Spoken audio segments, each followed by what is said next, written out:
Hey guys, tonight we begin with something a little offbeat. Picture yourself standing in a dark, flickering room, lit only by the glow of a fire. The air smells faintly of herbs and incense, and you can hear the rhythmic chanting of a midwife as she prepares for the arrival of a child. The midwife, both healer and mystic, isn't just someone who delivers babies.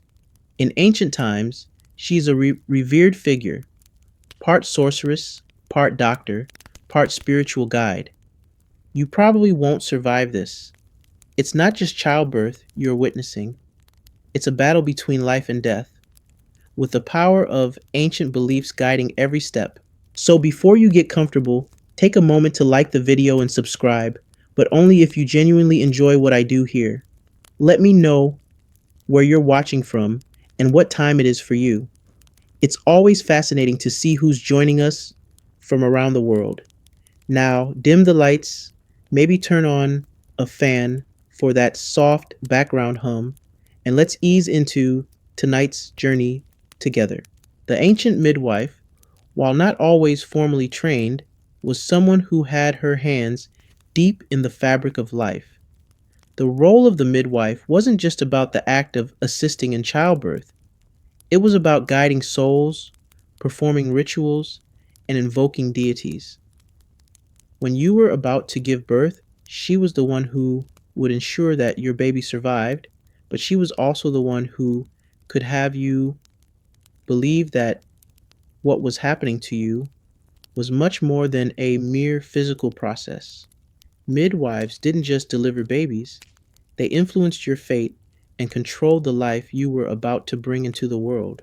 Let's start by talking about the early role of midwives and the strange beliefs surrounding them. In the ancient world, midwives were seen as people with a mysterious connection to the divine. They were often portrayed as having supernatural powers, not just because they could help deliver babies, but because they could also sense the will of the gods, interpret omens, and guide women through the spiritual complexities of childbirth. In many cultures, midwives were seen as priestesses, on par with the spiritual leaders of their time, but these women weren't just healers. They were thought to be conduits for divine power.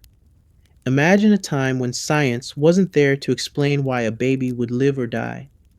In this world, everything, from the position of the moon to the presence of evil spirits, could affect the outcome of childbirth. The midwife, it seemed, could predict, control, and manipulate these forces.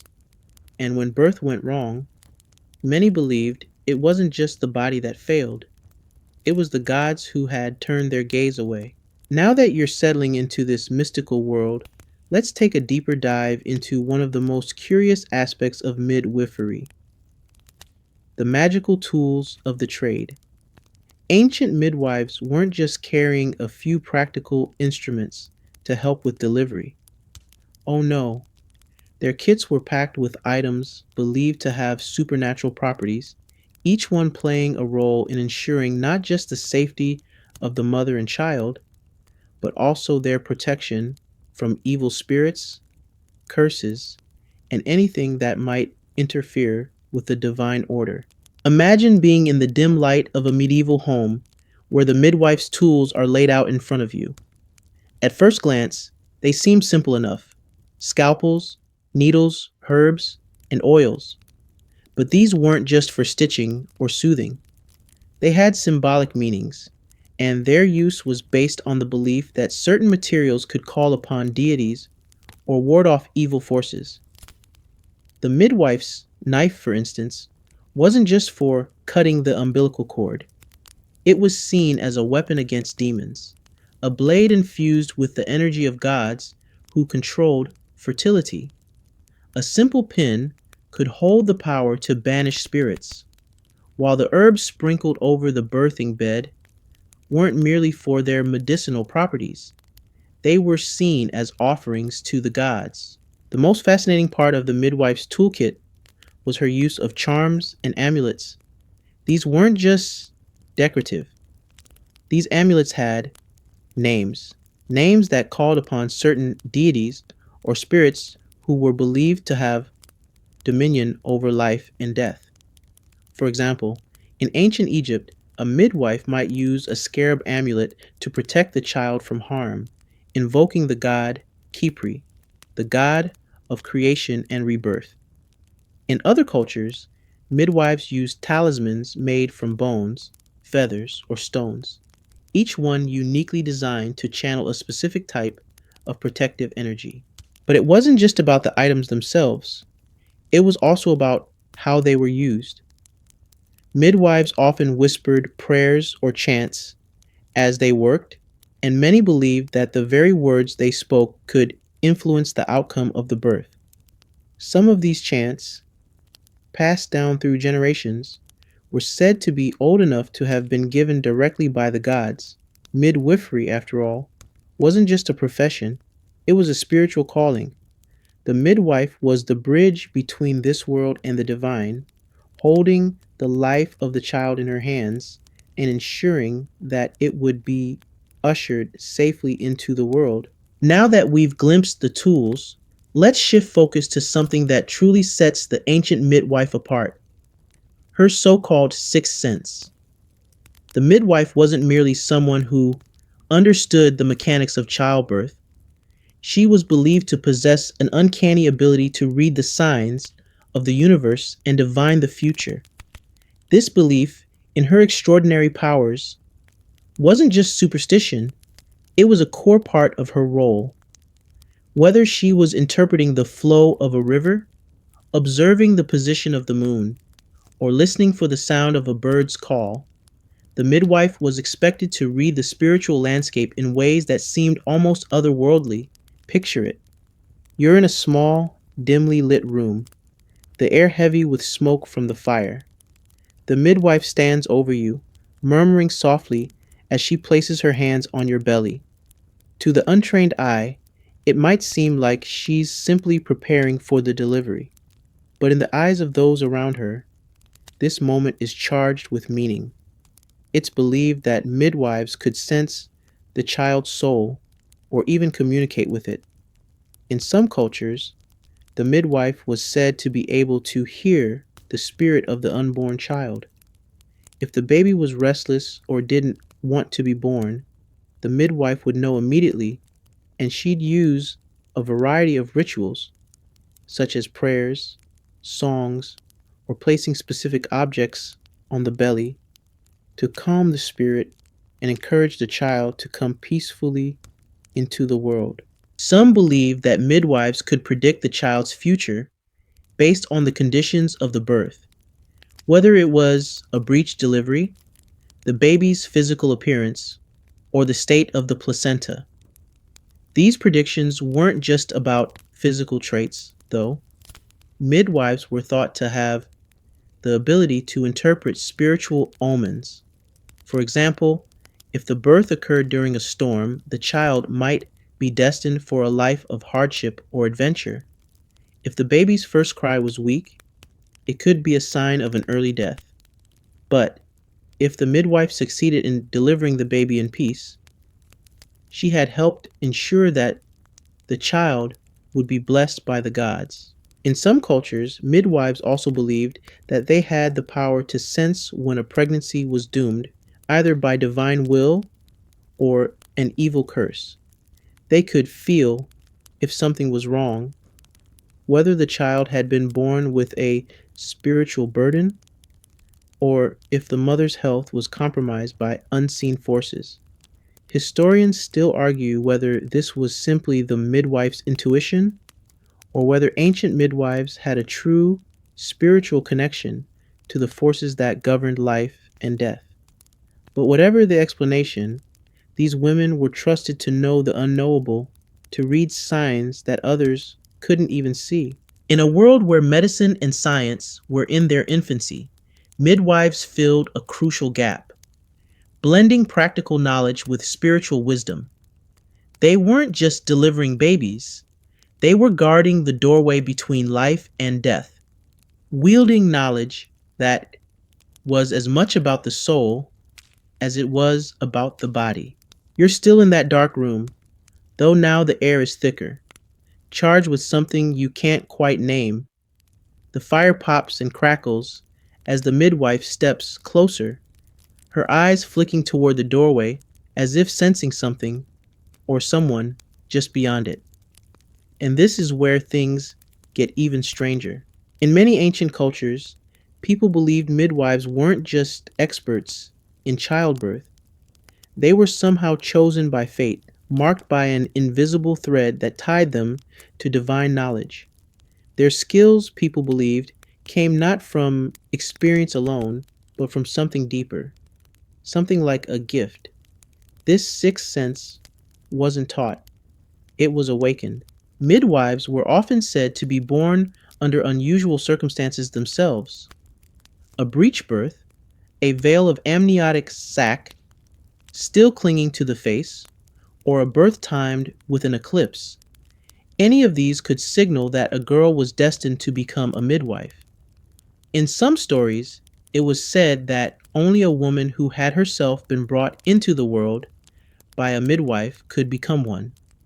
In others, the calling came through dreams, visions, or animal signs.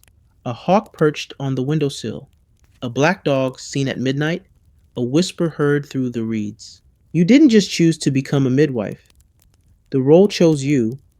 People said midwives could sense when a woman was about to go into labor before any signs had appeared, that they could walk into a room and immediately know if the child would be born safely or not at all. They might speak in riddles, observe quietly from the corner of the room, or pause mid delivery to chant under their breath, their gaze locked on something no one else could see. Was it intuition? Maybe. Or maybe it was the way the wind moved through the herbs hanging from the ceiling, or the way the flame flickered just so when the baby kicked. Whatever it was, people believed in it deeply. And here's a quirky little fringe detail for you. In certain folk traditions, it was believed that if a midwife stared too long at the newborn child, she might accidentally see too much, glimpse the child's entire life, even their death. To prevent this, some midwives would close their eyes during the final push or quickly look away after catching the baby, as if protecting themselves from knowing more than they were meant to. Knowledge, after all, could be a burden, especially the kind that no one else could see. And if you're wondering whether this belief made them scary, it absolutely did. In some villages, midwives were simultaneously revered and feared, welcomed in your time of need, but not someone you'd casually invite to dinner. You wouldn't want her reading your palm by accident. Even now, historians debate whether these beliefs reflected genuine superstition, misunderstood medical insight, or just a desperate attempt to explain why some births thrived and others failed.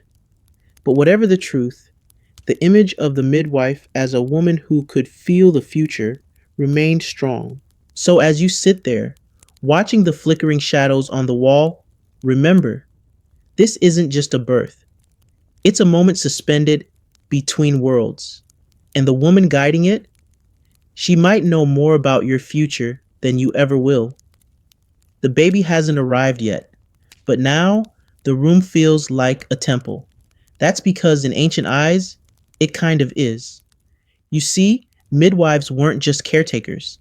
They were vessels of divine will. In many cultures, their presence during birth wasn't merely helpful, it was essential to ensure the gods' favor. If the midwife wasn't there, the gods might not be either, and no one wanted to bring a child into a world without divine witness. In ancient Egypt, midwives were believed to act under the watchful eye of Taweret, the goddess with the body of a pregnant hippopotamus and the snarl of a crocodile.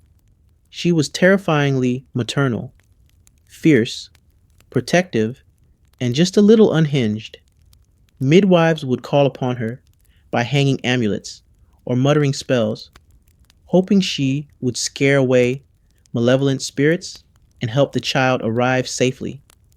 And in ancient Greece, the goddess Eileithyia was said to loosen the womb at a midwife's plea, though she could also delay labor if offended, which meant a good relationship with your local goddess was as important as clean hands and a steady grip. But midwives didn't just pray to the gods. In some traditions, they were seen as walking extensions of them.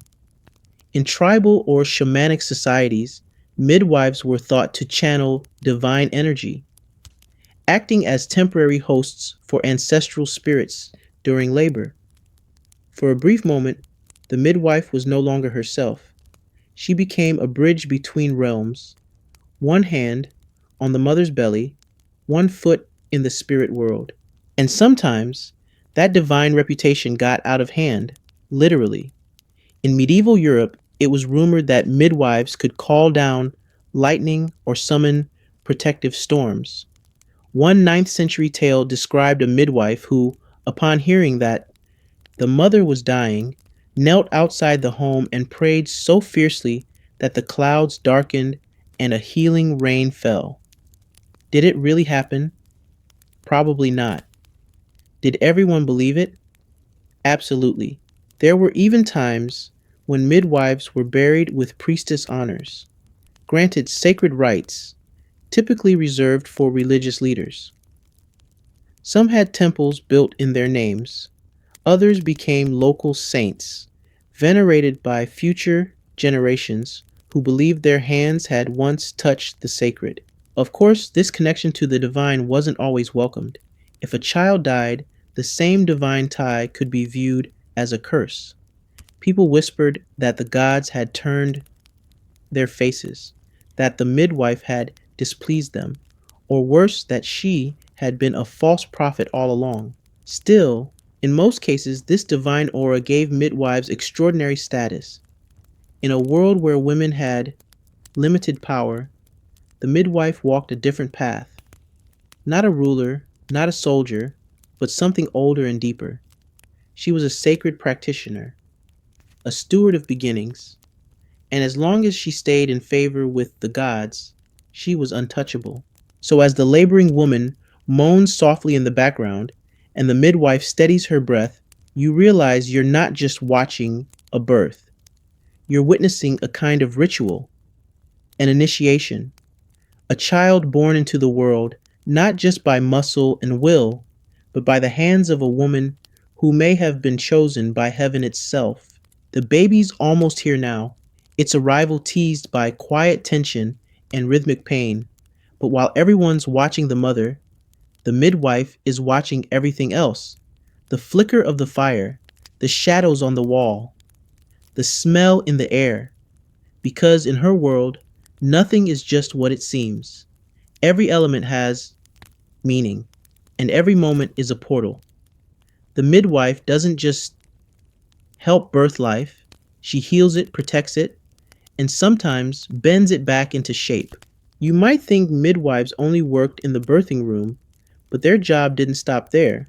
In fact, in many ancient cultures, midwives doubled as general healers, especially for women.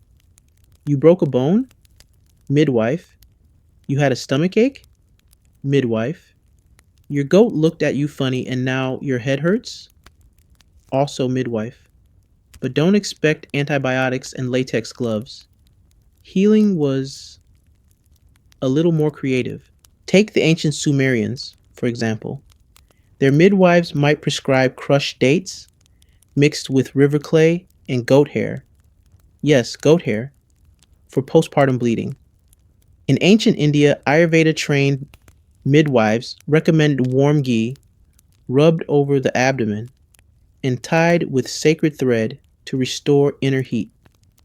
And in the chilly mountains of pre-Incan Peru, midwives used llama spit and coca leaves to reduce fever. Whether or not it worked, that's between you, your fever, and a slightly offended llama. Now, these women weren't just guessing. They had real generational knowledge, passed down through apprenticeships, oral tradition, and watching 100 births before ever leading one. They knew which herbs cooled, which warmed, which made the body bleed, and which helped it stop. But just as often, their remedies came with incantations and charms because illness wasn't just physical, it was spiritual. If your baby cried too much, it might be the evil eye. The midwife would wave burning sage, chant into the child's hair, or hang a blue bead over the cradle. If your milk dried up, she might blame a curse and prescribe a foot bath while whispering to the goddess of rivers. And if your wound wouldn't heal, she might suggest burying part of your clothing under the threshold so the bad spirits couldn't find you again. In one Slavic tradition, a midwife might even spit, politely of course, onto a sick child's forehead while mumbling words no one else could understand. This wasn't rudeness. It was called talking the illness out. Bonus points if you had to chase the spit with a prayer wrapped around a coin and buried under the fireplace. Why? Because the fireplace was the womb of the house, obviously. Didn't you know? Historians still argue whether midwives were seen more as medics or mystics. In truth, they were both. They delivered babies by day, treated fevers by night, and might, on a good day, be called to help when a cow wouldn't give birth or a well refused to fill. Their understanding of the body came wrapped in folklore, intuition, and a touch of practical magic. But perhaps the most touching part of this healer's role came after the baby was born. If the mother fell ill, or worse, if she didn't survive, it was the midwife who stayed behind, who rocked the baby, who whispered the child's name over and over so it would know it belonged. In some traditions, the midwife became a kind of godmother, responsible not just for birth, but for survival. You begin to understand that the midwife was more than a birth coach with a candle. She was the community's first responder, mental health therapist, grief counselor, herbal pharmacist, and spiritual bodyguard, all rolled into one. And while her patients believed in her power, the midwife herself often believed just as deeply that illness could be chased off, that a prayer could work, that a child's fate could be softened just a little with the right leaf tied to the right wrist at just the right time. So now, as you listen to the baby stir inside its mother's womb, and you watch the midwife crush a sprig of lavender between her fingers, rubbing the oil into her palms, remember, this is not science or superstition, it's both. And in a world with no emergency rooms or painkillers or Google, the woman with herbs in her pockets and secrets in her eyes is your best and maybe only hope. And then it begins, the real work. The mother's breath turns sharp and uneven, her face wet with sweat, knuckles white as she grips whatever's closest. A folded cloth, a chair leg, the midwife's arm. You're standing nearby, but not too close, because you sense something ancient, almost volcanic, rising in the room.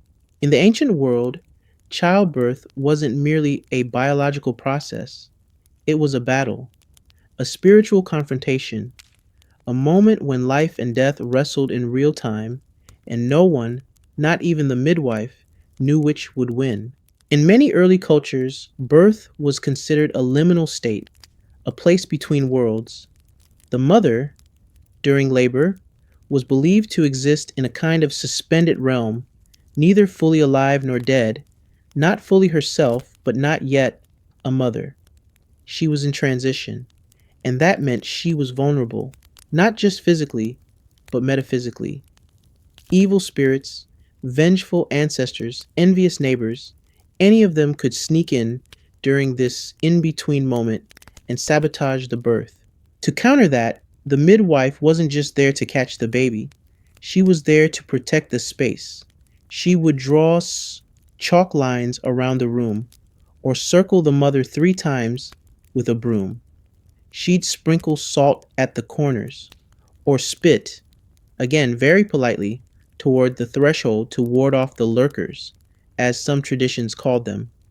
In parts of Mesopotamia, birth rooms were smeared with red ochre to resemble blood, symbolic camouflage to confuse any death spirits sniffing around. A bit on the nose? Sure, but you try delivering twins during a thunderstorm without Wi Fi or heating and tell me you wouldn't try red paint too. Chants and prayers were constant. The midwife's voice became a soft drumbeat. In India, she might chant to Shashti, the protector of children. In pre Christian Europe, she'd call on the goddess Frigg or Bridget. In Africa, ancestral names were whispered rhythmically, each one said to lend strength to the mother as she pushed through the storm of birth. The baby's cry wasn't just a relief, it was a victory, a signal that the cosmic tug of war had ended and life had won. But even then, the battle wasn't considered over, because now came the dangerous minutes after birth, when both mother and child were still raw, still exposed. Many believed that a soul wasn't fully attached yet, that it could still be pulled away, especially if evil was near.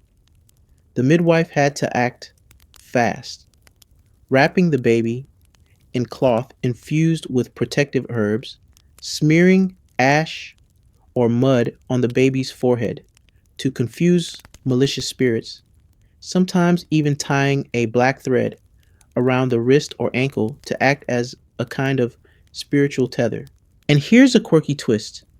In some ancient Slavic and Balkan traditions, people believed that if a midwife dropped the umbilical cord on the floor, the child would grow up clumsy. Drop it on the mother's chest, the baby would be kind.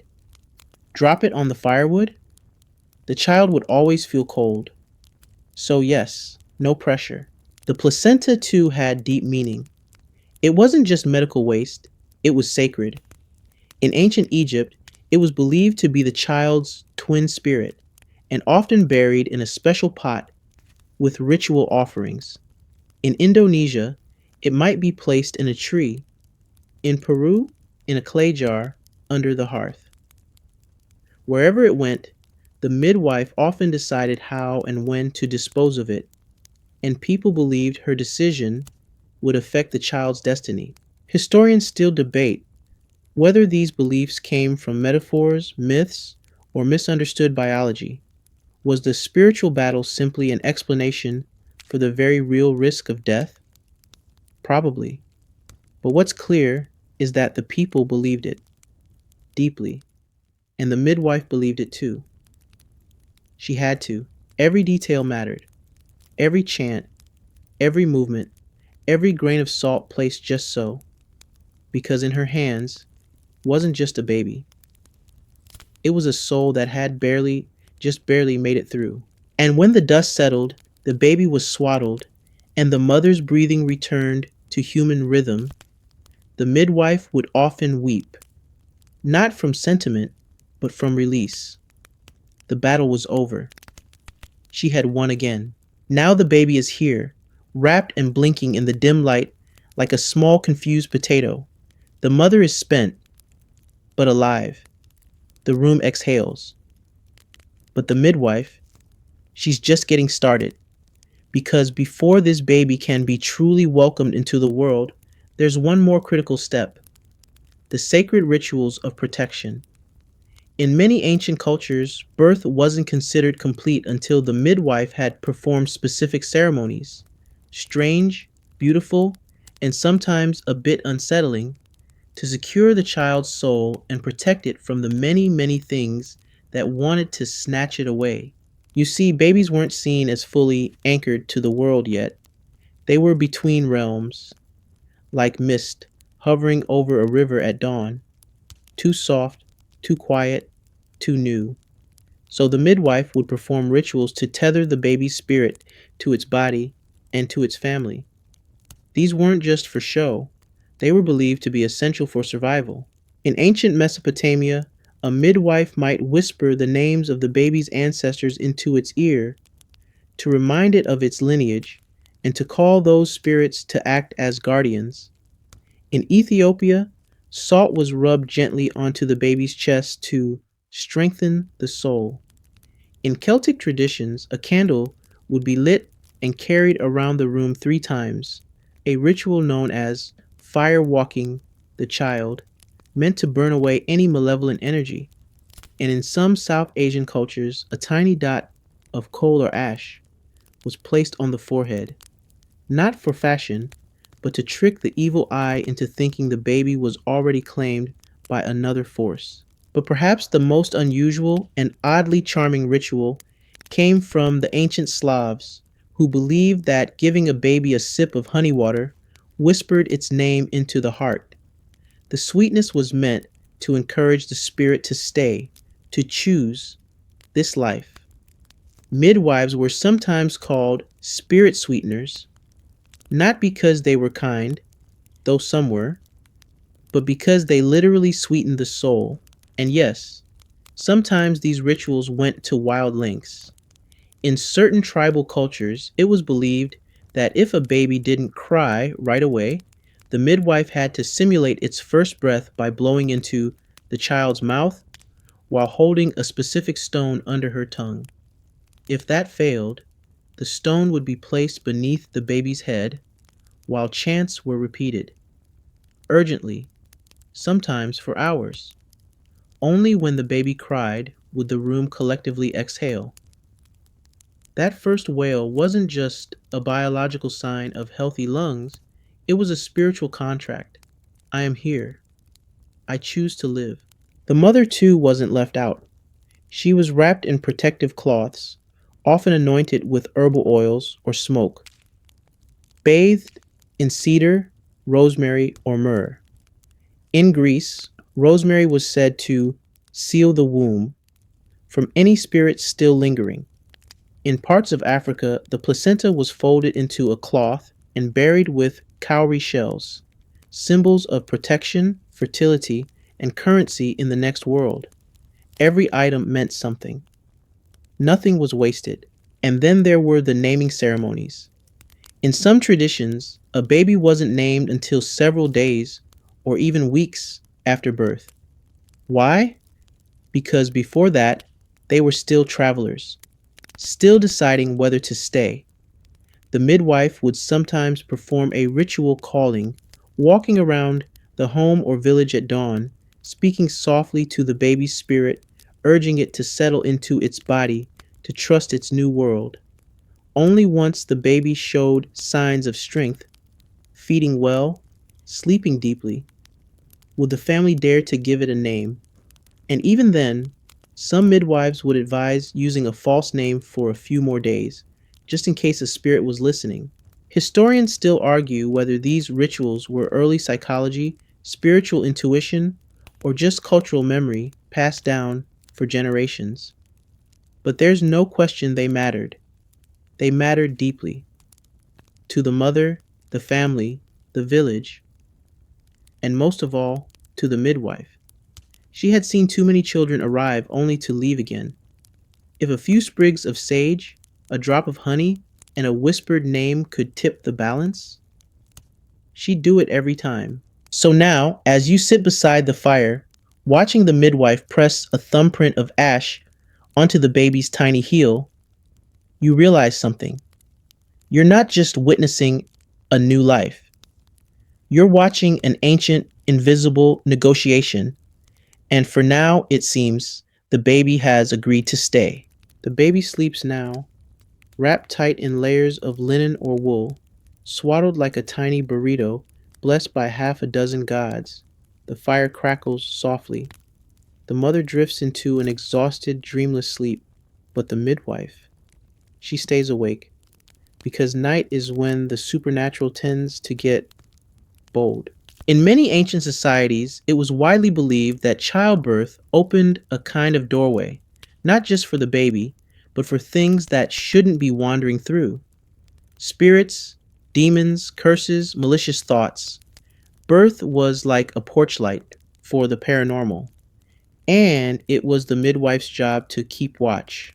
You might think the hard part was over, but in the days following a birth, people feared something known in dozens of cultures as spiritual rebound, a window of time when both mother and child could be lured away by invisible forces. In parts of Eastern Europe, this window was exactly 40 days long. In ancient Egypt, it varied depending on the season and the planetary alignment. Yes, really. You gave birth during a waxing moon, you were safe. A waning moon, better tie a few extra knots in your ankle charm. The midwife took these dangers seriously. She didn't just assist during the birth, she returned daily, sometimes hourly, to maintain what we might now call a spiritual perimeter. She'd inspect the bed, sprinkle protective herbs, or rearrange stones around the doorway that had been carefully laid in a specific geometric pattern. Forget squares or circles. Some cultures insisted on five-sided stars or snail spirals. Why? Because it confused spirits, obviously. Demons, apparently, aren't great with shapes. And then there were the superstitions. Midwives had books full of them, or more accurately, minds full of oral lore. Don't let anyone cross the threshold carrying iron. It breaks the baby's spirit tether. Don't let a cat sleep beside the crib. It steals breath. Cats, to be fair, have never quite shaken this reputation. Don't speak the baby's name at night. It gives power to anything lurking in the shadows. If something went wrong, a fever, a cry that didn't sound quite right, a mother's wound refusing to heal, people didn't ask, what happened? They asked, who offended what? Was it the neighbor's jealousy? A forgotten offering? A midwife using the wrong incense blend? The explanations may seem irrational now, but they provided structure, comfort, a way to act, even when medicine had no answer. Some fringe beliefs pushed things further. In rural Anatolia, it was whispered that midwives could not be buried in ordinary graves. Their bones, it was said, retained too much spiritual residue. They had touched the veil too often, laid too many charms, whispered too many sacred names. Instead, some were buried under trees or beside sacred springs, returning them to the natural world they had borrowed their power from. And in parts of Central Asia, midwives were said to walk with shadows, literal ones. People believed a midwife had a companion spirit, a kind of invisible assistant that helped guide the baby from the other world into this one. This spirit, called by different names across cultures, had to be appeased after each birth, usually with a bowl of milk, a silver coin, or a few strands of the mother's hair tied to a tree. Historians still debate whether these beliefs were remnants of animism, echoes of shamanic practices, or just desperate attempts to explain why some babies didn't make it. But what's clear is that midwives weren't just navigating anatomy, they were constantly navigating the supernatural. And they did so with ritualized precision. You didn't just clean the birthing room, you swept it clockwise with a specific broom. You didn't just air it out, you hung certain herbs over the window. And you didn't just pray, you recited exact words in exact order, because even the wrong breath at the wrong time could, people believed, invite disaster. So tonight, as the wind brushes the roof and the baby breathes soft and steady, you realize something else about this profession. Midwives weren't just delivering life, they were guarding thresholds, standing at the edges of the known world and holding the line between what is and what might slip. They didn't wear armor, they didn't carry swords, but in the quiet dark of ancient nights, they were the last defense between the cradle and the void. So now you know, being a midwife wasn't just physically exhausting or spiritually demanding, it was also wildly political. Because behind the incense smoke and protective chants, there was another truth swirling quietly in the background: power. In many ancient societies, The midwife stood at a peculiar intersection. She was a woman. She worked with women. And yet, she held influence. Real spine tingling influence. And let's be honest, people didn't always love that. In patriarchal cultures, where men typically wrote the laws, led the temples, and kept the public order, midwives posed a delightful little conundrum. These women weren't loud, they didn't carry weapons or own land, but they had access to something men didn't: birth. The most mysterious, sacred, and frankly terrifying human experience. They were the ones women turned to when their bodies were in chaos, when they were in pain, when they were afraid. And that made midwives powerful in ways society didn't quite know how to label. In ancient Greece, midwives were essential, but they were also tightly controlled.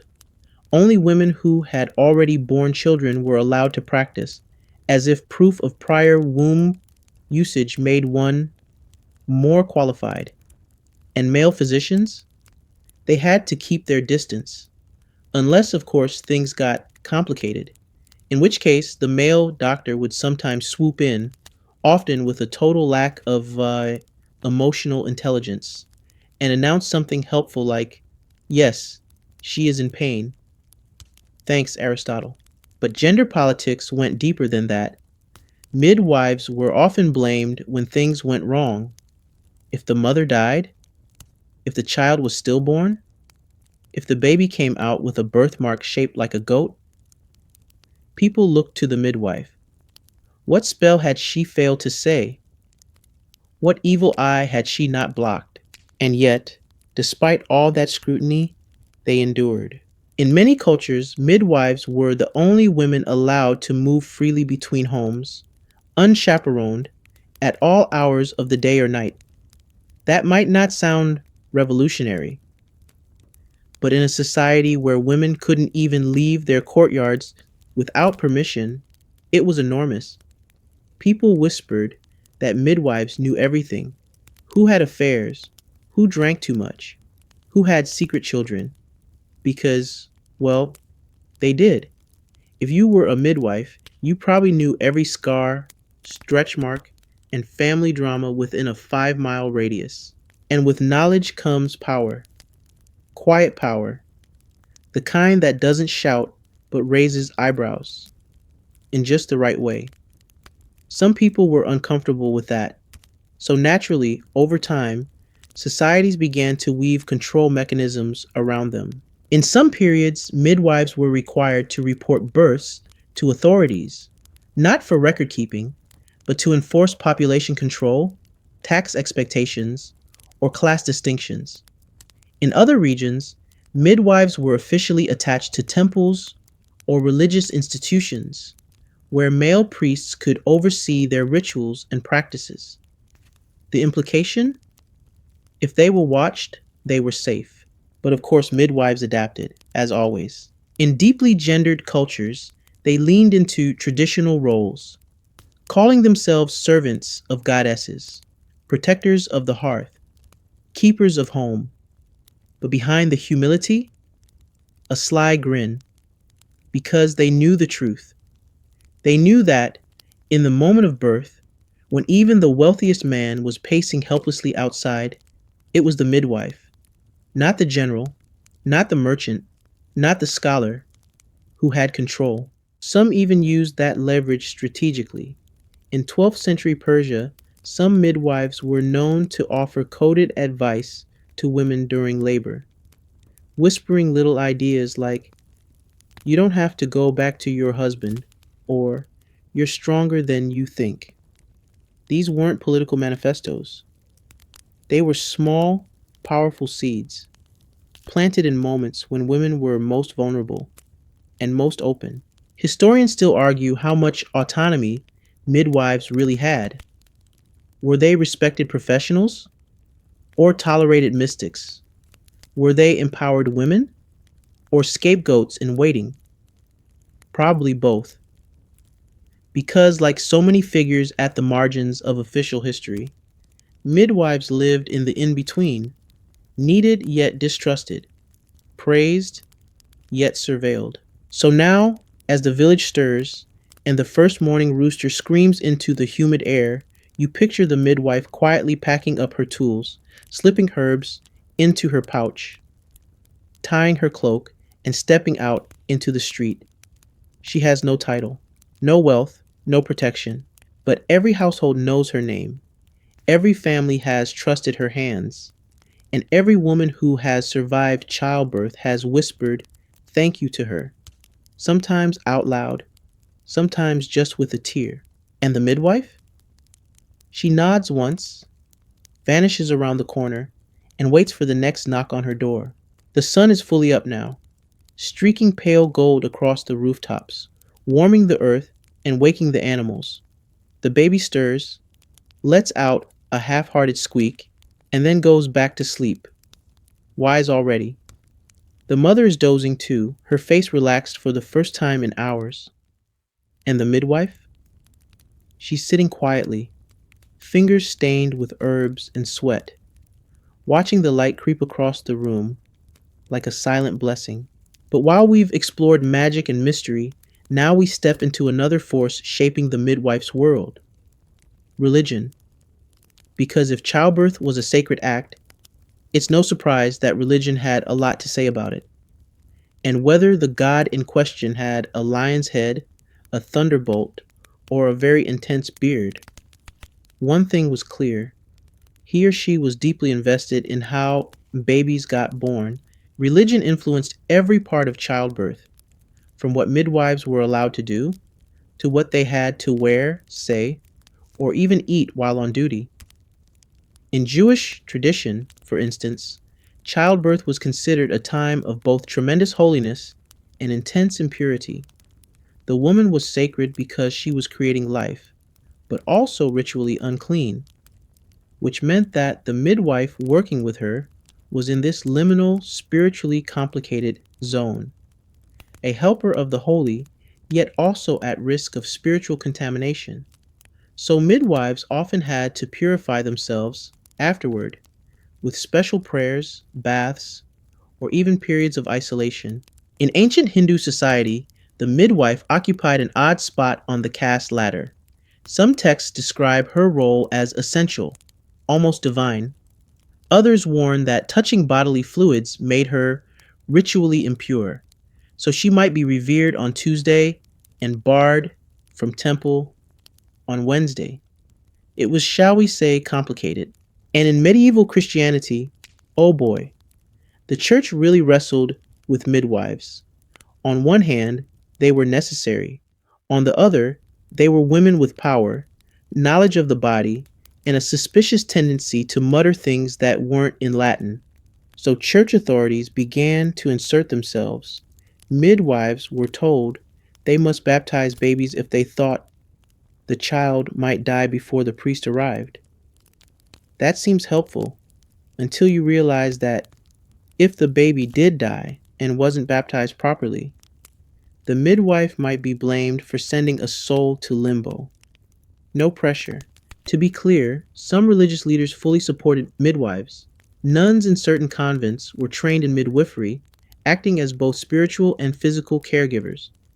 But other authorities were more suspicious, especially during times of plague, famine, or war, when infant mortality rose and people needed someone to blame. The church's relationship with midwives was like that one relative who brings you soup when you're sick, but also quietly judges the contents of your medicine cabinet. One fascinating twist: some midwives used religion strategically. In Muslim societies, for instance, midwives might recite passages from the Quran during delivery, not just out of faith, but because the sound of the verses was believed to soothe the soul of the child as it entered the world. In early Christian Europe, midwives often wore small crucifixes or stitched prayers into their sleeves, not because it was mandated, but because it offered comfort to nervous families. A kind of spiritual branding. Yes, I catch babies, and yes, I'm on Team Jesus. But religion didn't just shape practice, it also shaped expectation. Some beliefs said that suffering during childbirth was a punishment, a debt from Eve, handed down through generations. In these cultures, women were expected to accept pain as part of divine justice. Epidurals hadn't been invented yet, but guilt definitely had. This meant the midwife couldn't always use her full toolkit. Herbal pain relievers, in some places frowned upon. Screaming during labor? Fine. Screaming with the aid of poppy extract? Scandalous. Historians still argue how strictly these rules were enforced. Some midwives used remedies in secret. Others leaned into religious expectations to protect themselves. Oh, this powder. Just a blessed ash blend. Very holy. Very painful. Totally permitted. Wink. But for many midwives, the relationship with religion was deeply personal. They saw themselves as extensions of divine will, doing sacred work with their own two hands. Helping a child into the world was to them not just a job, it was worship, it was prayer in motion. And so they carried crosses, sang verses, honored gods and goddesses, and walked the thin line between holy and heresy. One foot in scripture, one foot in the birth canal. Now, as the baby coos in its sleep, and the midwife tucks a linen cloth into her pouch, you can almost hear her whisper a quiet prayer, not to be seen, not to be thanked, just for strength, for patience, for safe passage, for the next woman, the next child, the next long night. The baby's now fully in this world, soft breath rising, small fingers twitching. The mother is tucked beneath a wool blanket, finally resting, and in the corner of the room, barely noticeable, is someone else. Younger, quieter, eyes wide, fingers fidgeting with a cloth satchel. She's the apprentice, the midwife's shadow, and though no one says it aloud, she's in training for something most people wouldn't dream of doing, not for any price. Becoming a midwife wasn't just about interest or even talent. In most ancient societies, it required endurance, humility, and a remarkable stomach for both mess and mystery, and a touch of something unexplainable, because the learning wasn't just anatomical, it was ritual, spiritual, emotional, and the midwife's apprentice had to absorb it all. There were no textbooks, no neat diagrams, no midwifery flashcards. Instead, knowledge passed through generations like a whispered secret, embroidered into shawls, folded into chants, woven into the rhythm of hands working side by side. The apprentice watched everything. She lit the fire. She fetched the herbs. She boiled the linens. She stayed silent unless spoken to. And most importantly, she observed the ritual choreography of birth. The words spoken when labor began, the pattern of herbs hung on the rafters, the direction the birthing mat faced, the cloth used to wrap the baby's feet. In some regions, apprenticeship began young. A girl might be just 12 or 13 when she started. If she showed curiosity, calmness, or a particular stillness in her gaze, an older midwife might tap her shoulder after a birth and say, "You'll do." And just like that, her life path changed. But it wasn't all candlelit chants and sacred oils. The training could be intense, even terrifying. In many places, apprentices were expected to deliver stillborn babies, attend to deathbeds, and collect after birth for burial, all before ever assisting with a healthy delivery. One chilling belief held that if a girl couldn't handle cleaning the mother after a fatal labor, she wasn't strong enough to speak to spirits. You had to face death before you could help deliver life. And then there were the rites. Not everywhere, but often enough to leave historians scratching their heads. In parts of pre-Roman Gaul, for instance, apprentices were believed to undergo a midnight vigil, alone in a barn or stone hut, surrounded by the tools of the trade, from tallow and cord to the bones of past deliveries. She would have to stay awake until dawn, whispering the names of women who had died in childbirth. Was it a test of courage? A ritual of remembrance? A spiritual baptism? Historians still argue. In other cultures, the final test was far more practical and just as bizarre. In early Arabia, a midwife in training was expected to recognize the signs of a difficult labor, not by examining a woman, but by watching how a goat gave birth. Yes, a goat. If she panicked or interfered too early, she failed. If she sat still, read the moment, and acted with calm precision, congratulations. You were ready for humans. But knowledge wasn't just earned through rites, it was built birth by birth. After a dozen labors, the apprentice learned how to predict a delivery's pace by the tilt of the hips. After 2 dozen, she could sense a complication just from the mother's silence. By 30 or 40, she wasn't guessing anymore. She knew. The apprentice learned how to mix herbs not just by measurement, but by smell. She knew how to check a pulse without touching a vein. She learned which prayers calmed panic and which silences calmed fear.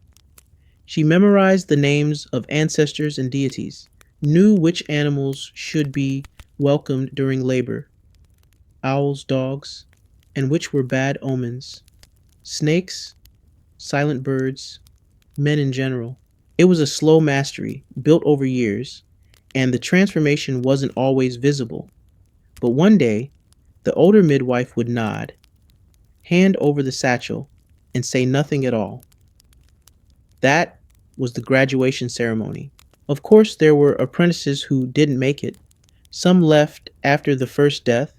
Some couldn't handle the strange in-betweenness of the job. Too much grief, too much screaming, too much blood, and too little rest. Some married and weren't permitted to continue, and some simply vanished from the records. Ghost names, whispered only by women who remembered them. But for the few who remained, who endured and learned and whispered the right words at the right time, something remarkable happened. They didn't just become midwives, they became part of the lineage. Not a guild, not a union, a lineage, a chain of women stretching back through centuries, hands reaching out through time, carrying stories, rituals, and truths from one generation to the next. So now, as the fire dies down and the apprentice rinses her hands in a cracked basin, you realize you've been watching not just a birth, but a becoming. And though she says nothing, the way she folds the cloth, the way she glances at the sleeping child, the way her fingers pause ever so slightly over the worn edge of the midwife's satchel, you know she's ready. The baby's safe, the mother's alive. The apprentice has passed her first unspoken test. And just when you think the midwife can finally rest, history decides to throw her into a whole new storm. The witch hunts. Because yes, at some point, people looked at the one woman in the village who could stop a hemorrhage, predict a breech birth, and calm a screaming newborn with nothing but a pine twig and a murmur, and thought, ah, clearly a witch.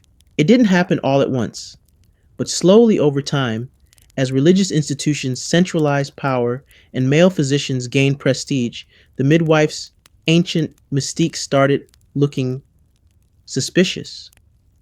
Her herbs, potential poisons, her prayers, pagan nonsense.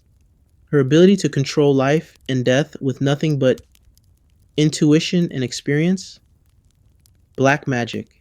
And so, during the late Middle Ages and into the Renaissance, midwives found themselves at the sharp end of society's paranoia. In parts of Europe, especially during the height of the witch trials between the 15th and 17th centuries, hundreds of midwives were accused of sorcery. The charges were often vague, causing miscarriages, stealing babies' souls, drying up breast milk, cursing men with infertility, which frankly still sounds a bit like justice. And the evidence? Usually based on fear, rumor, or the sudden misfortune of someone who didn't like her. One of the strangest beliefs that midwives kept pieces of umbilical cords, dried placentas, or even newborn nails in their satchels to use in dark rituals. In reality, they were often saving these for burial, healing poultices, or cultural traditions. But in the fevered imagination of witch hunters, this became sinister. A midwife wasn't honoring life, she was hoarding its leftovers for unspeakable purposes. Another widespread belief held that midwives deliberately killed babies to offer them to Satan. Yes, Satan. Apparently, the Prince of Darkness had a very specific recruiting system involving exhausted women and their herbal allies.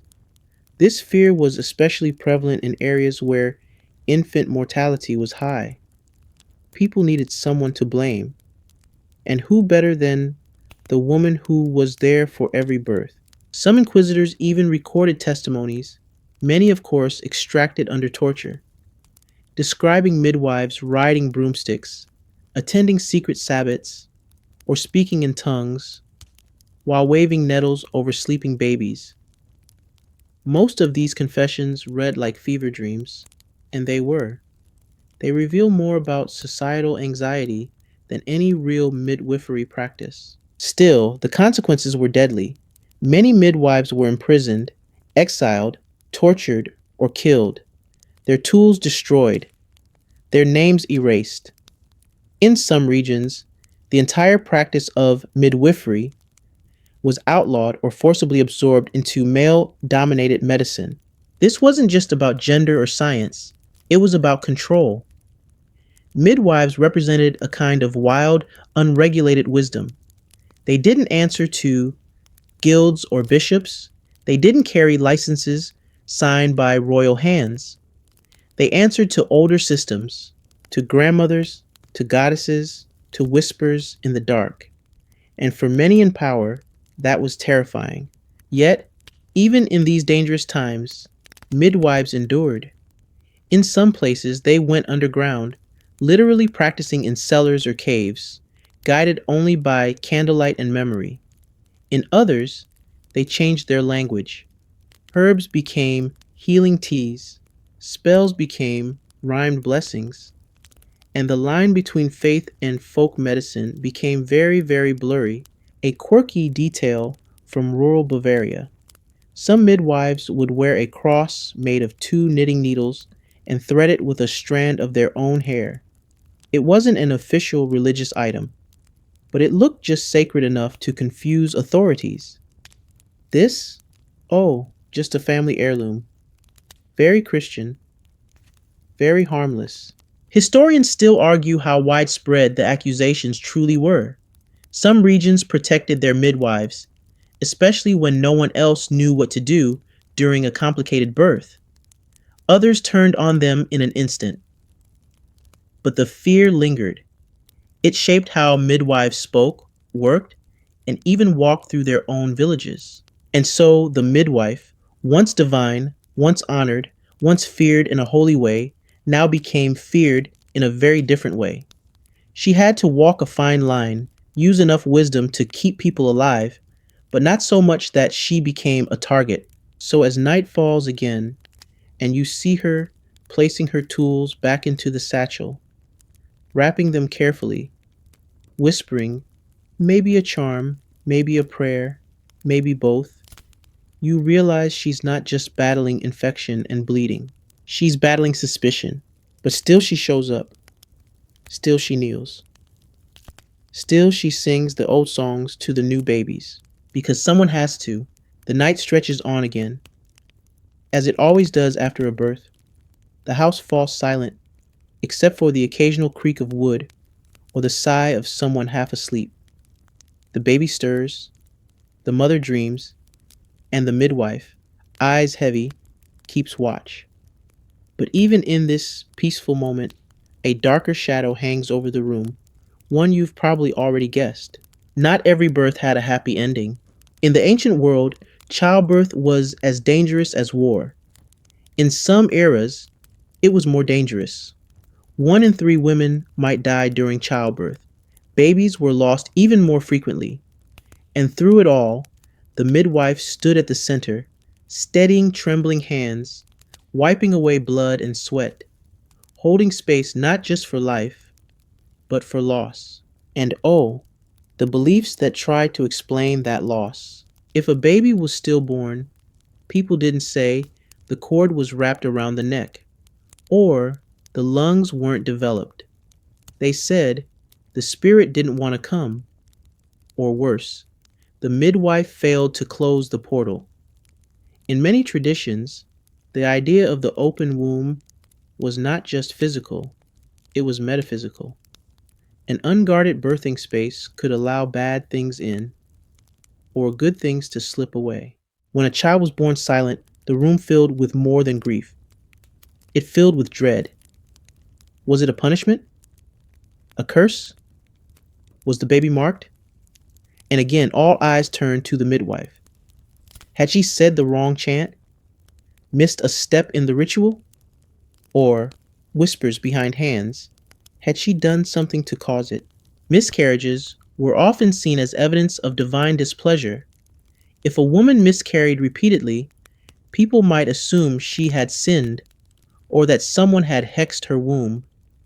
In some cultures, barren women were believed to be haunted by jealous spirits or visited in dreams by ancestors who disapproved of the marriage. And the midwife, she was expected to set things right. Sometimes this meant herbs and potions. Other times, it meant rituals that seem surreal to us now.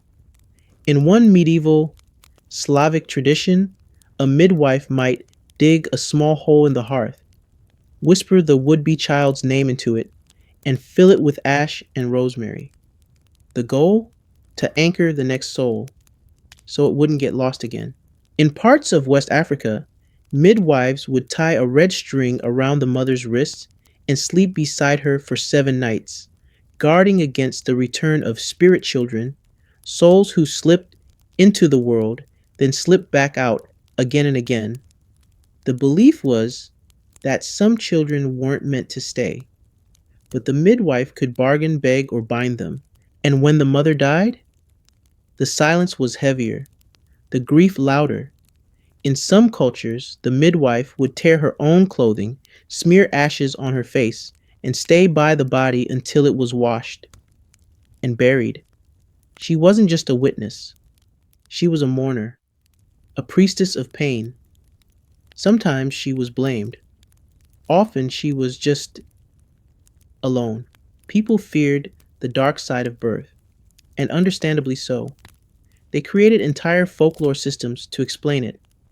In ancient Rome, there was a belief in the strigoi, witch-like spirits who fed on newborns and pregnant women. Midwives carried iron pins or small bells to ward them off. In rural Japan, it was Yamaba, the mountain crone, said to steal the strength of laboring women unless appeased with rice cakes. Some beliefs were comforting, others horrifying. In pre-Islamic Arabia, unwanted children, usually girls, were sometimes buried at birth. Some midwives tried to intervene.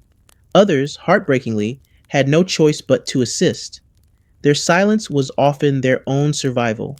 These are the hardest stories to sit with. They have no soft edges, no clever jokes, just the aching truth that birth has always balanced joy and grief on a knife's edge. And through it all, midwives kept going. They wrapped the living, they buried the lost, they whispered names over graves, or sometimes just into the wind. Historians still debate how much power they really had in these moments. Were they advocates? Passive participants? Were they respected? Or simply tolerated because no one else wanted the job? The truth, as always, lies in the gray. But one thing is certain. They were there. When everyone else turned away, turned cold or turned to fear, midwives stayed.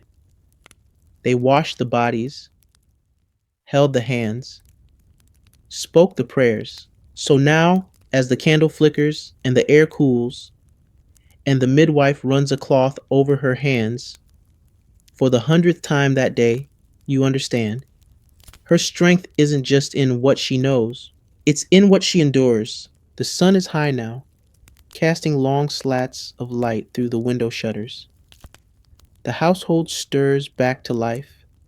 Someone chops firewood outside, a pot clinks against the hearth, a rooster yells for no reason whatsoever. But inside, the air is still thick with the lingering reverence of what's just occurred. And yet, beyond the walls of this quiet home, there's another force shaping the midwife's world, a force wearing sandals, a tunic, and usually a frown. Men. Let's talk about ancient men and their thoughts on midwifery. Spoiler alert, they were conflicted. On one hand, men knew midwives were essential. There was no world in which a senator or farmer or priest wanted to be elbow deep in afterbirth. And so, women handled it quietly, competently, behind closed doors. The midwife was the answer to a question no man wanted to ask out loud. But on the other hand, men, especially the educated scroll reading kind, really didn't like that midwives knew things they didn't. The female body was, to many ancient male thinkers, a strange swampy mystery, full of unpredictable humors and deeply suspicious fluids. It made them nervous. And when men get nervous, historically speaking, they write rules. Take ancient Greece. The physician Hippocrates, yes, that Hippocrates, and his followers acknowledged that midwives had valuable experience, but they also emphasized that midwives were, shall we say, too emotional to make scientific judgments, which is rich coming from a guy who thought sneezing could reset the soul. By the Roman period, male doctors started writing treatises on childbirth. They'd never delivered a baby themselves, of course, but that didn't stop them from giving advice. Lengthy, confident, and often wildly inaccurate. Galen, one of Rome's most famous doctors, described the uterus as having horns and claimed menstrual blood had mystical properties.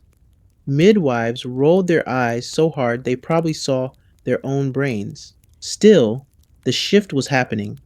Slowly, birth was moving from the home into the realm of medicine, a realm increasingly dominated by men. But most men still didn't want to be there during labor. So they settled into a strange dynamic, trusting midwives while distrusting their independence. This led to odd social customs. In ancient Athens, a man might hover outside the birth room, sending in female relatives to report back while he clutched a wine jug and tried not to faint. In ancient China, wealthier men often demanded that their wives give birth in total silence, so as not to disturb the harmony of the house. Midwives, therefore, had to work fast, quietly, and preferably without letting the mother scream. No pressure. There were also taboos. In many societies, men were forbidden from entering the birthing room, not out of respect, but fear. It was seen as a contaminated space, a space between worlds. Some believed a man who entered during labor would bring bad luck or become impotent. Others just didn't want to deal with the blood. Either way, the midwife reigned inside, and the men waited, pacing or praying or occasionally napping under a tree. And yet, curiosity persisted. Some male scholars began interviewing midwives in secret, trying to glean their knowledge and write it down in proper scholarly Latin. Midwives would share what they could, but always carefully, because if their advice contradicted the scholar's beliefs, guess who got blamed?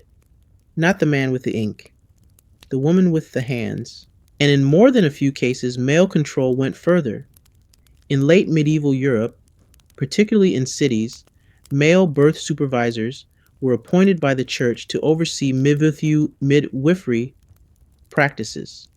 Think of them as sanctimonious HR reps who never attended a delivery but were eager to correct your womb logic. Still, most men knew better than to interfere directly. Deep down, they understood. If things went wrong, they'd come crawling to the same woman they'd ignored, scolded, or underpaid. And the midwife, she'd help anyway.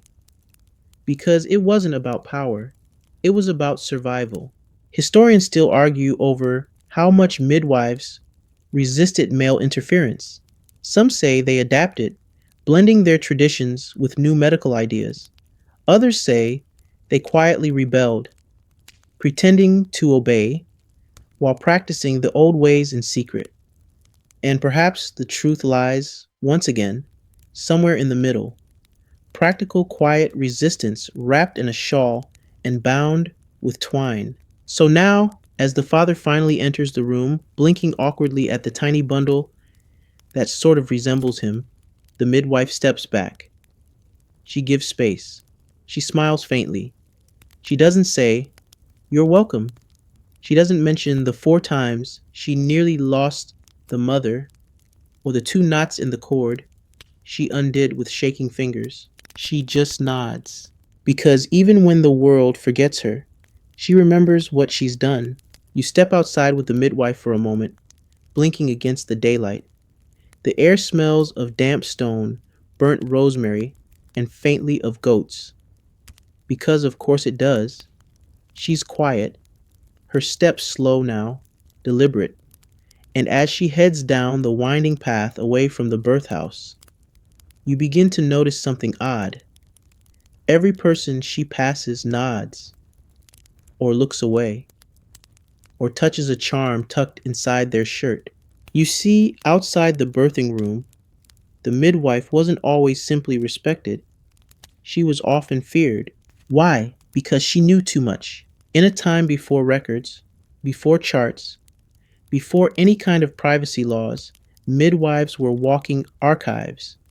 They knew who was really whose child, who had miscarried 3 times, who hadn't been touched by her husband in 5 years, who gave birth at 6 months into a supposedly 9-month marriage. They knew whose labor was quick and whose took 3 days and left scars you couldn't see. And knowledge in any age is dangerous. Some saw midwives as moral compasses, keepers of family secrets and silent witnesses to human fragility. Others saw them as threats. Loose-lipped midwives could unravel entire reputations. So people whispered behind closed doors, accusing them of gossip, manipulation, or, classic favorite, witchcraft. In some towns, midwives were required to swear oaths of secrecy before a council. In others, they were banned from speaking at public gatherings, just in case they slipped and mentioned something scandalous, like a noblewoman's 4th miraculous pregnancy. Still, midwives found ways to navigate this tightrope of trust and tension. They cultivated reputations not just for skill, but for discretion. The phrase, "the midwife said nothing," became a kind of cultural compliment. But then there were the rumors. Oh, the rumors. In Renaissance Italy, people believed midwives could cast love knots on men, tiny spells made from herbs and hair to control desire. In rural Germany, midwives were said to carry secret grimoires, books filled with forbidden knowledge passed down from one midwife to the next, each page written in coded script or ink made from dried yarrow and bloodroot. One persistent superstition claimed that a midwife who had delivered exactly 100 babies could speak with ghosts, that she had, by virtue of repetition, thinned the veil between life and death so much that the dead could whisper to her in dreams. Another belief held that midwives could never cry, during childbirth, lest they open the door for a sorrow spirit to enter the room. You'd think being associated with life would be enough to clear a reputation, but no, people remained suspicious of anyone who spent that much time in the company of blood and breath and transition. It made them uncomfortable. It made them twitch. And then there were the stories midwives told themselves. Some claimed to see signs before a birth, a bird circling low, a knock at the door with no one there, the sound of distant crying at dusk. Others believed that each child brought its own energy and that midwives absorbed pieces of that energy over time. That's why, they said, older midwives walked with such heaviness, not from age, but from carrying the echoes of so many beginnings. Some midwives carried talismans not to protect themselves from spirits, but from people. A bit of iron, a piece of bone, a glass bead. They knew the most dangerous thing wasn't an angry ghost. It was a neighbor with a grudge. Historians still wrestle with this side of midwifery, the reputation that shifted from healer to suspect, from protector to risk. Was it rooted in genuine fear? Was it a tactic to control women who had too much influence? Was it jealousy? Probably a cocktail of all three. And yet, even under this cloud of suspicion, midwives persisted. They adapted their language, their tools, their rituals. They moved through alleys, back doors, side gates.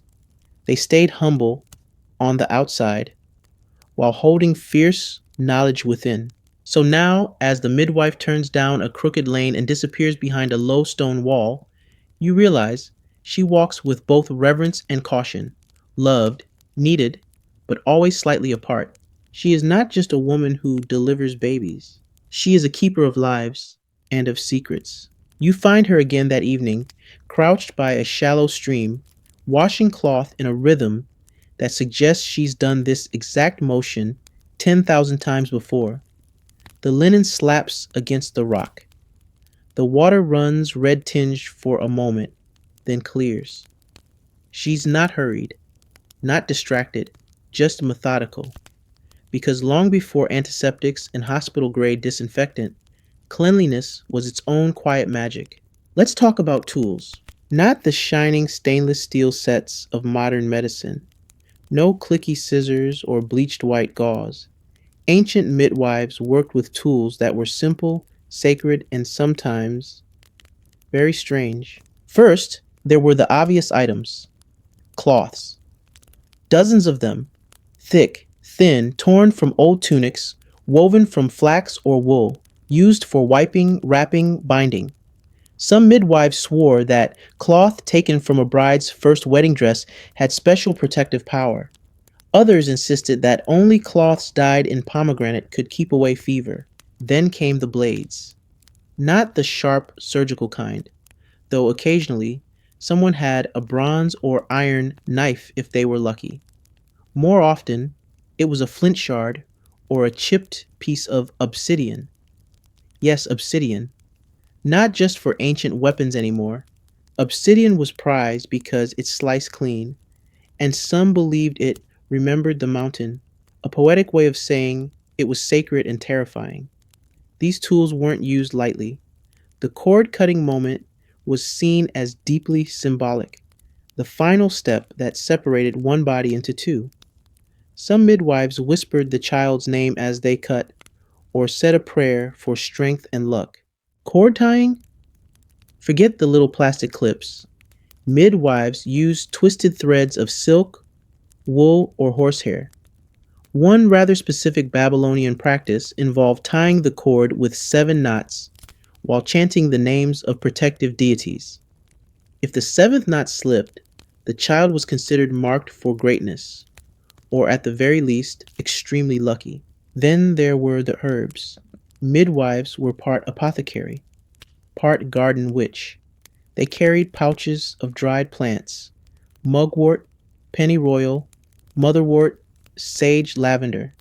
Each had its role, some to induce labor, some to stop bleeding, some just to mask the smell of being alive in a house with no ventilation and several worried goats. Pennyroyal and rue, for instance, were often used with caution. They could stimulate uterine contractions, but could also be toxic in the wrong dose. Midwives learned their ratios by feel, by smell, by trial, and painful community error. No measuring spoons, no labels, just generations of knowledge folded into instinct. And then there were the less clinical items. A carved stone, kept warm and placed under the mother's lower back. A small whistle used to calm infants or distract nervous fathers. A bone comb to stroke through the mother's hair because some believed tangled hair led to tangled births. Some midwives even carried a birthing spoon, a plain wooden utensil used to feed the mother broth between contractions. Superstitions claimed that if the mother bit the spoon, the child would grow stubborn. So midwives held it carefully, gently. Oh, and let's not forget the bucket. Not glamorous, but essential. For water, for afterbirth, for washing, sometimes even for boiling herbs. A midwife's bucket was her sidekick, always near, always ready. In some cultures, she decorated with carved symbols or wrapped the handle in leather from her first successful birth, because sentimentality doesn't disappear just because you're elbow deep in placenta. Historians still debate how standardized these tools really were. Some claim midwives had regional kits carefully curated for their climate and culture. Others argue that midwifery was so local, so oral, that every kit was a little different. A birthing blade in Syria might be polished copper. In the Andes, volcanic glass. In Finland, maybe just a sharpened deer rib. What's clear is that midwives treated their tools not just as objects, but as talismans. They were cleaned ritually, wrapped in cloth, sometimes buried with their owners. A midwife's satchel was like a portable temple. Everything in it was earned, cherished, and used with the quiet solemnity of someone who knows exactly how close death can sit to life. So now, as she wrings the last bit of blood from a cloth and lays it on a rock to dry, you begin to understand. Her tools aren't sterile or elegant or precise. They're sacred. They carry stories, stains, and spells. And in the hands of the right woman, they are all the technology she'll ever need. Evening returns again, soft and slow, like a lullaby hummed through the walls. The village is quiet. Smoke curls from rooftops.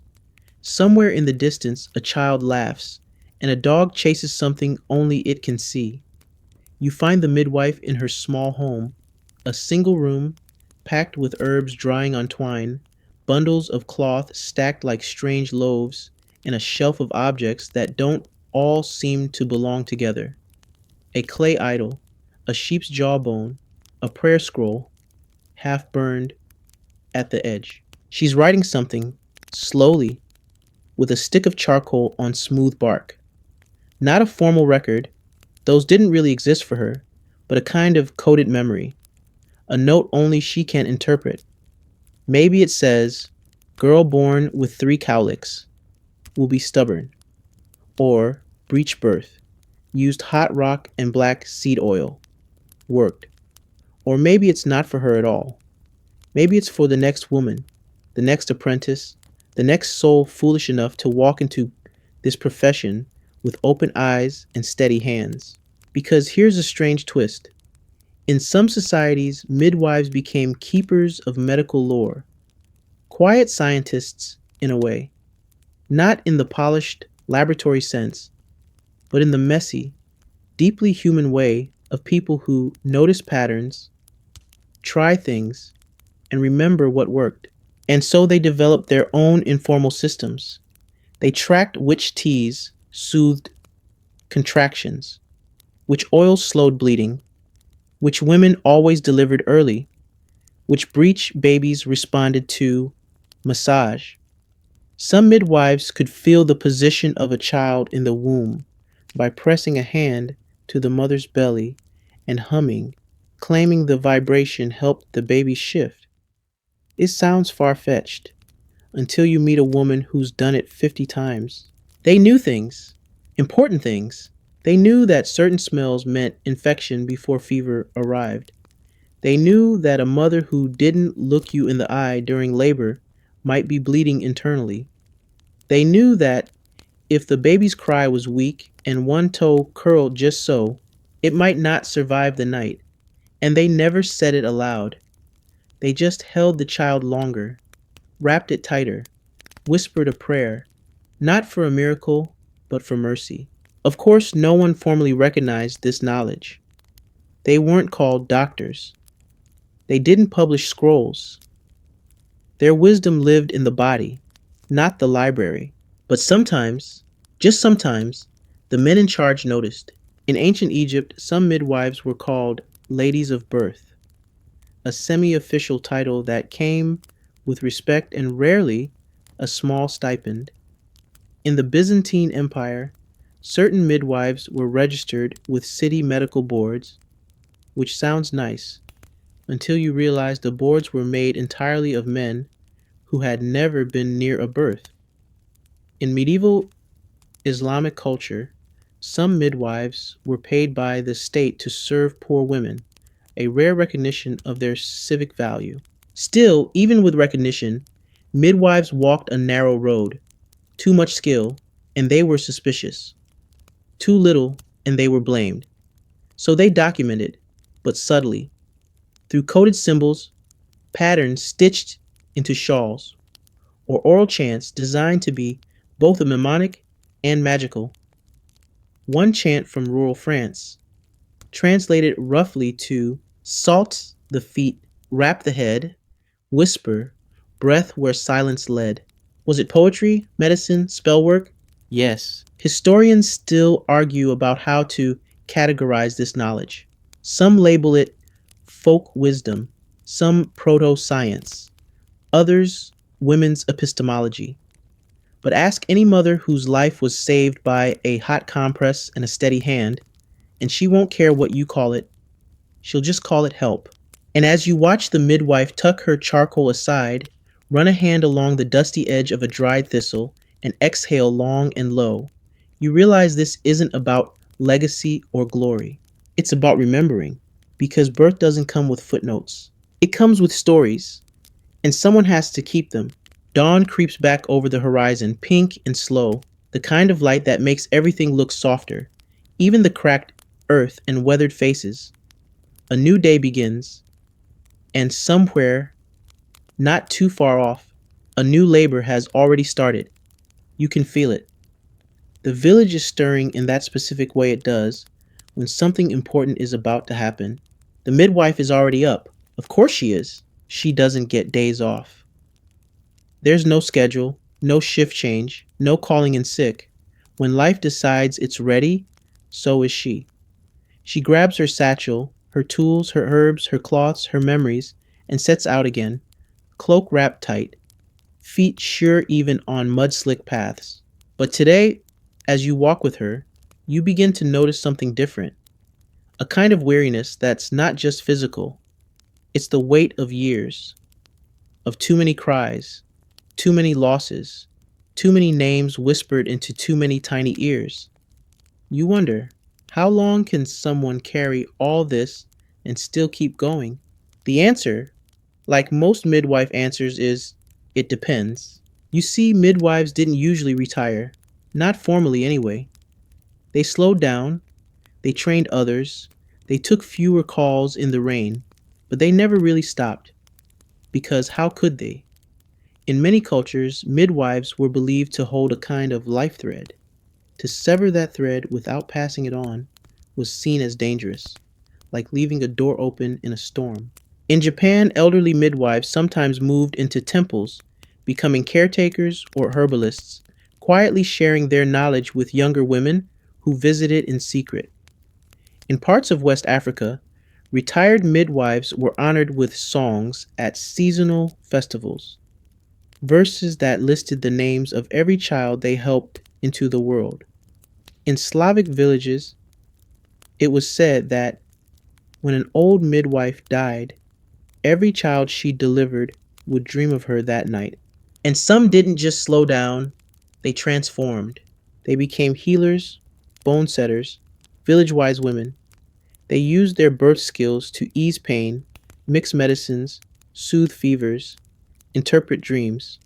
Their hands were still useful, their knowledge still sharp, and sometimes just their presence in a room made things better.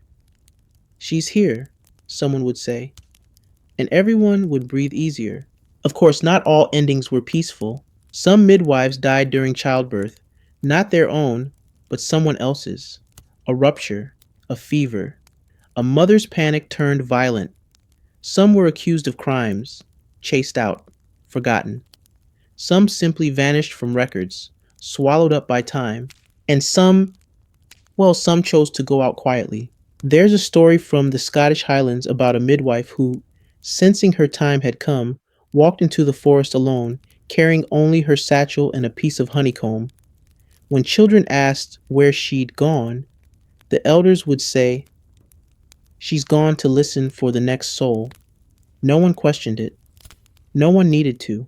Historians still argue whether these stories are fact or folklore. But that's the thing about midwives. The line between what happened and what was believed to have happened is always blurry. And maybe it should be, because a midwife isn't just a profession, it's a presence. So now, as she kneels beside another mother, hands already moving, voice already soft and sure, you see that presence in full force. Her back aches, her hair is streaked with gray, but her eyes, sharp as ever. She knows this rhythm, this storm, this miracle. She doesn't need a ceremony. She doesn't need a statue or a plaque or a song. She just needs one more cry, one more breath, one more safe arrival. And then she'll walk home quietly again. The house is warm again, filled with the quiet chaos of another new life. A baby, red and blinking, lets out a squawk that might become a cry. The mother sighs, not from pain this time, but from relief. The father fumbles with a water jug. The fire hums in its little stone belly.